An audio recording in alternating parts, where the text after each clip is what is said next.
Hello everyone, it's me Pavlo with a pleasantly comfortable daily dose of Ukrainian accent for you.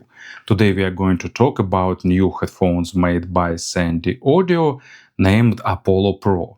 Usually in such cases I'm using words like updated or upgraded version of the previous model, but in this case probably it's more correct to say that this model was totally reworked because they created new design, but more importantly they utilized a totally new driver with bigger and thinner diaphragm and new manufacturing process, so everything to make it more resolving, more detailed, but at the same time they wanted to keep a basic foundation of the sound. And the price is $450, which makes it really interesting model. And of course it's Sendy, so we expecting great design, wearing comfort, and interesting signature. So let's check these expectations and have a closer look.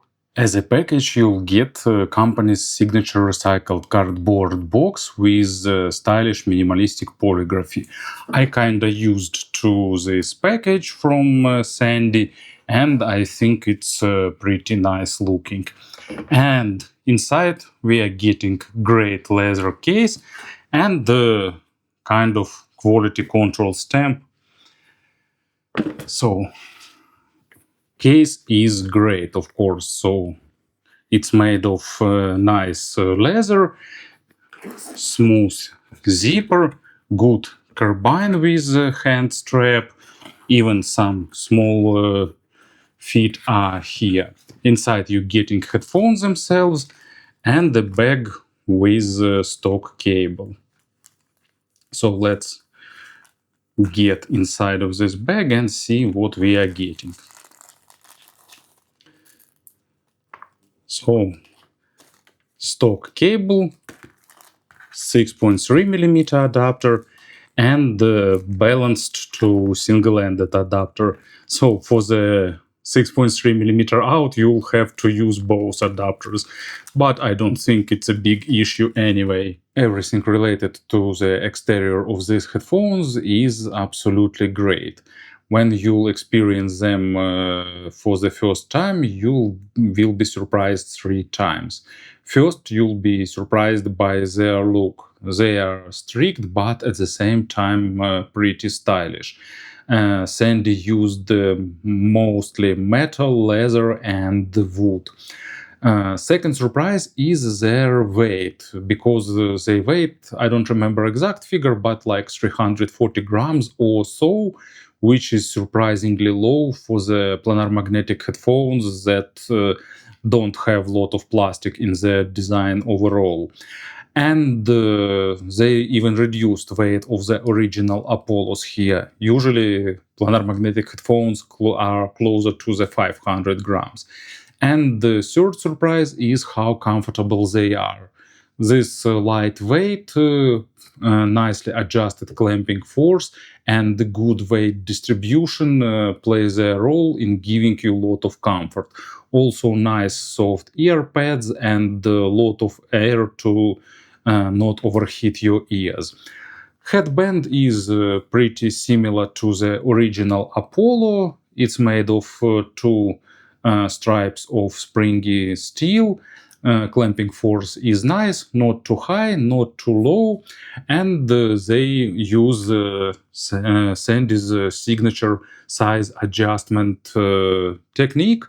Just you need just to slide this 2 headband attachment points. So basically you move it to maximum position, then you put them on your head and gently slide your fingers down until you get proper fit, and it will hold there.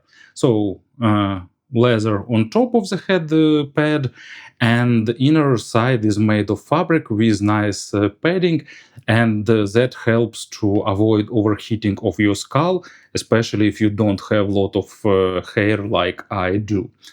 Cups have 2 degrees of freedom. They are a bit angled, but they are sitting nicely on your head. You just put them on and they almost automatically find proper position.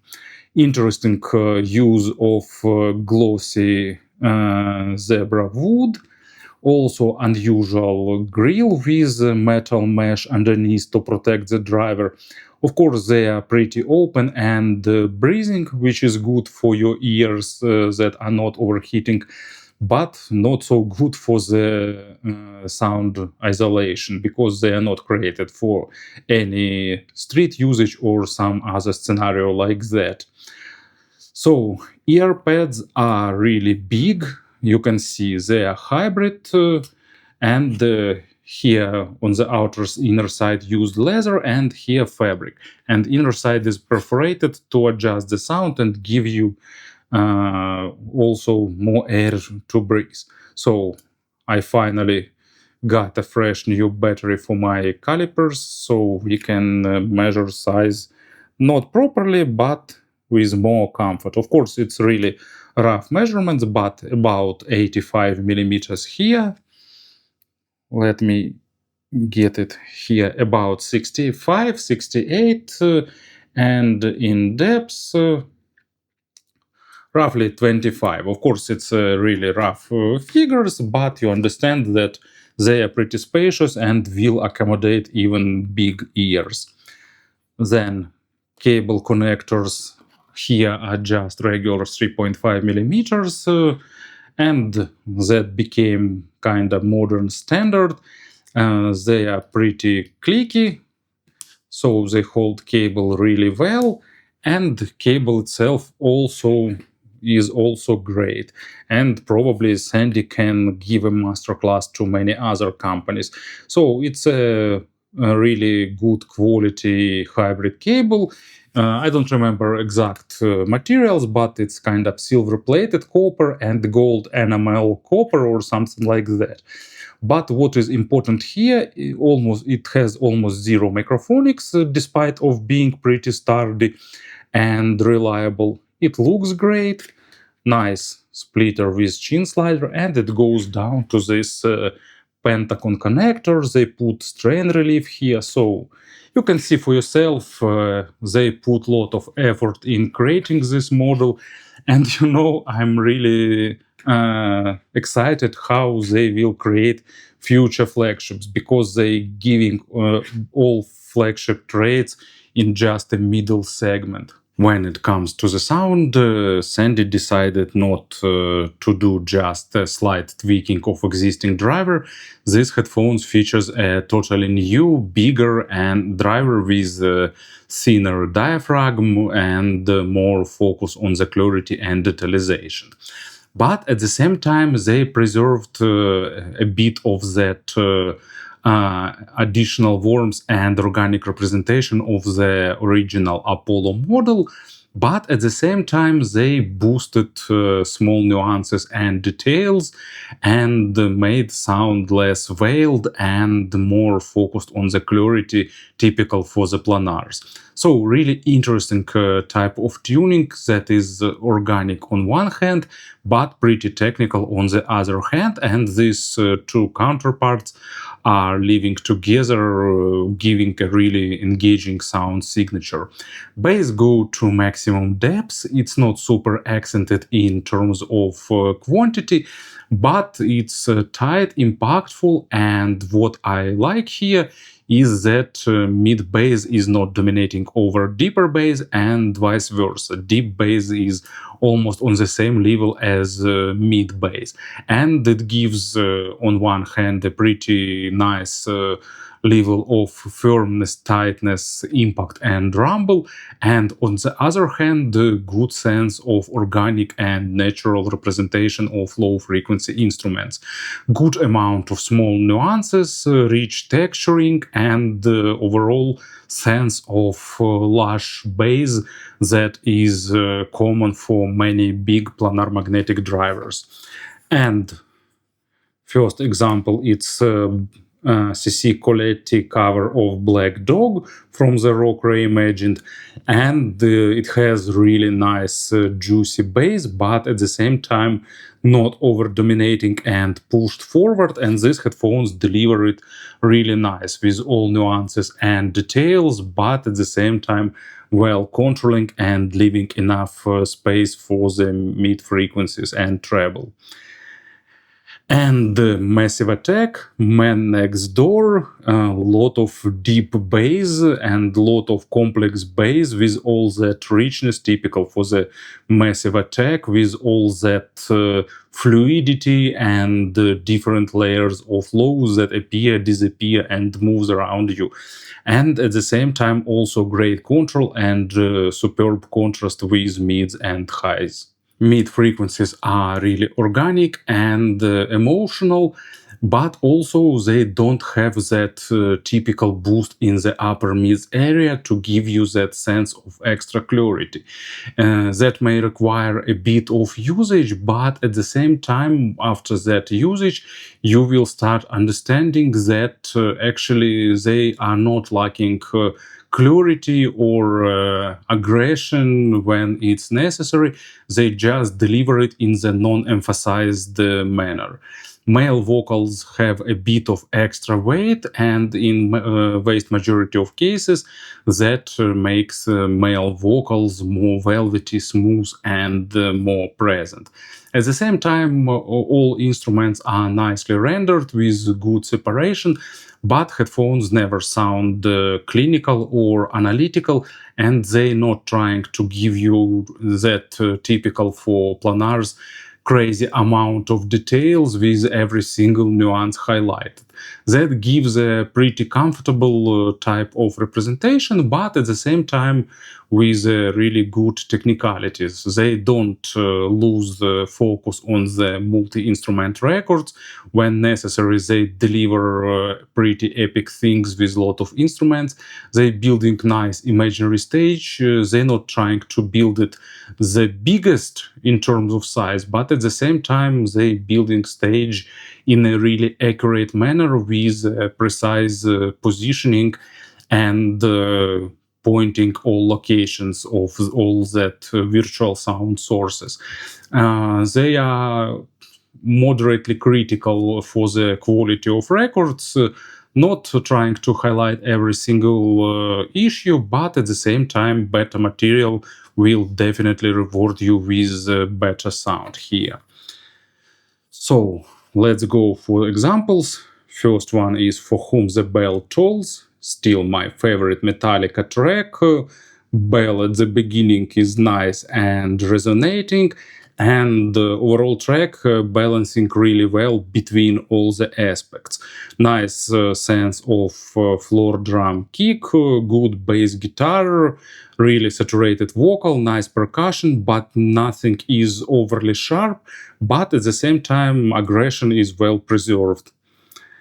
And Black Hole Sun by the Postmodern Jukebox, really good cover and sounding great with these headphones, with all that nuances of the Hayley Reinhardt vocals, with all intonations, all emotions are perfectly here, and the accompanying instruments are located at their places, giving the foundation for everything that you hear. High frequencies are also really well balanced and fitting to overall representation of these headphones. They are detailed, they have good extension, proper attacks and decays, but they are not overly saturated. They don't have any additional energy put in this region, and because of that, high frequencies sound pretty comfortable, but not that type of comfortable when high frequencies are subdued or softened, but comfortable in terms of not pushing forward when it's not necessary. Still, on the bright and sibilant recordings, you'll get all that sharpness. They won't try to hide it. But at the same time, on good recordings, you'll get pretty decent for the price layering. You'll get both basic and advanced overtones. You'll get a nice amount of air and all that exciting decays that goes to the higher and higher frequencies. And as an examples, first one is Bohemian Rhapsody by Queen. And here we have all that chorus, we have a lot of different instruments, and that all goes to the high frequency area, and these headphones deliver it really nicely, without exaggerating or being too sharp, but with good clarity anyway. And Can't Stop by Red Hot Chili Peppers, a lot of percussion, vocals going to the high frequencies, instrument overtones. So actually pretty lot of things going on in the high frequency area. And these headphones deliver it all with a nice amount of energy and with a good synergy with the whole track. In terms of pairing, they are slightly on the more demanding side of things. 27 ohms of impedance is kinda average, but 93 decibels is slightly below average. So they will definitely benefit of extra power. Not like tons of watts, but more than regularly we used to put into our headphones. But luckily nowadays we have a lot of dongles with good power output and desktop decks with amplifiers, and even mid-segment players also are capable enough to drive them properly, so it's not an issue. Speaking about the conversions, few models came to my mind. First one is regular Sendy Apollo, and they preserve similar presentation, focused on the organic and musical type of sound, but here you're getting more technicality, you're getting more unveiled mid frequencies and more refined treble. So in my opinion, it's a step forward because you're getting all that without extra harshness. Also, we have Fosse i5 in this segment, and Fosse are more energetic. They are natural and more focused on giving you more energy, more macro dynamics, and more focus on the micro contrast when it's necessary. Also, in more or less similar price range, we are getting Verum 2, but Verum 2 also focused on the other goal. They trying to deliver all nuances without any coloration, without trying to highlight anything or fix anything, so they are more natural too. While Sendy Apollo Pro, they have one goal in mind, and they achieving it greatly. It's headphones for long listening sessions. They are technical, but at the same time their sound is comfortable and pleasant, and they are super comfortable in terms of wearing. They are lightweight, they have soft ear pads, well padded headband with great weight distribution, so they ticking all boxes in the list of headphones for the long listening. And if you're looking for something like that, I can definitely recommend you to pay attention on them. Thank you for listening, thank you for your attention, and of course have a great day.